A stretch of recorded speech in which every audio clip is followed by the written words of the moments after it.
appeared that he had a tire issue that forced him to spin. Yeah, very unusual, but nothing Mike could do about it. Watch as he goes down into the corner. Looks like is it the left rear that's low there? Looks like the left rear is low, and then the carcass actually comes off the rest of the tire.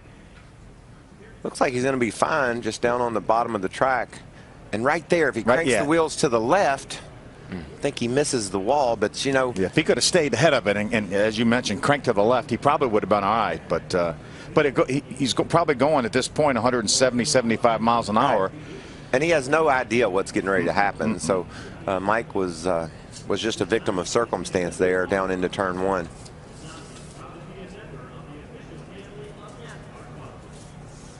Right about here, if he says, okay, now if I just crank this baby to the left real hard, you can see the tire still pointed to the right. So Derek White was next in line. He was going to roll off the pit lane. And right here, they're trying to slow him down and didn't get him in time. And he has since pulled back around. And I would assume now they'll give him an opportunity to cool that thing down before he has to go out and make his qualifying. Yeah, I would think so. And again, he should have just stopped right there. They had radio communication with him. A stoppage in qualifying at Daytona. Mike Harmon had a problem over in turns 1 and 2. We got a trouble right in front of him. It's the 98 of Rico Abreu.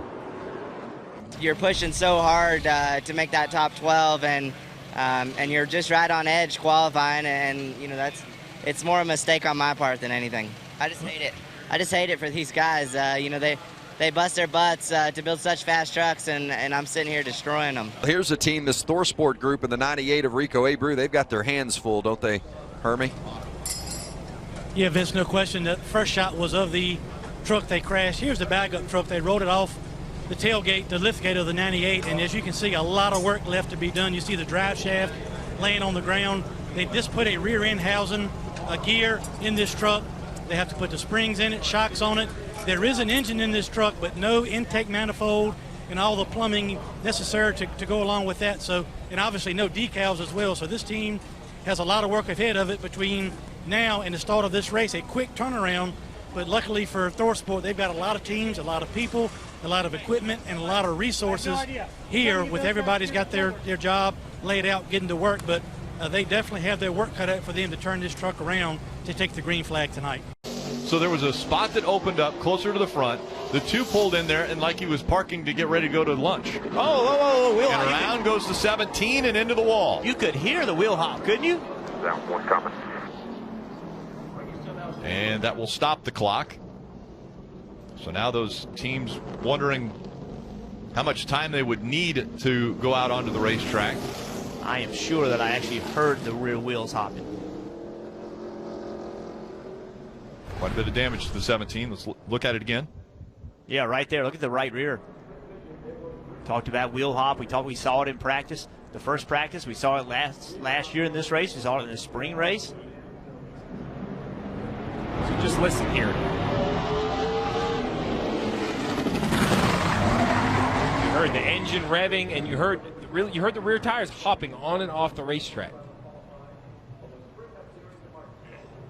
So look right here at the right rear tire as it comes into view. He's already going to start to spin out, but watch the rear tire. He almost has it saves, and then right here, the rear tire is going to, look at it right there, bouncing, and around it comes.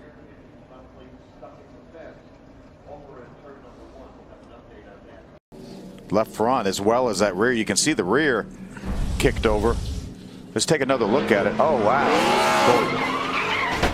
That's about it. That's about as hard as you can turn around and hit here at Martinsville. Did you hear the engine rev up? I think he was trying to get the rear tires going forward, but it happened so fast.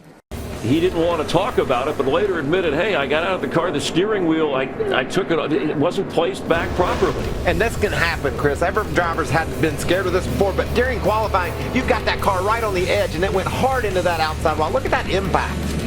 So he was okay. Steering wheel, all the other drivers reacting carefully the rest of the weekend just to make sure. It's something you take for granted when you get in and out of the car. But I picked him to win this race at our mid-race update because, guys, if this car is fast, he's going to be set for the rest of this race.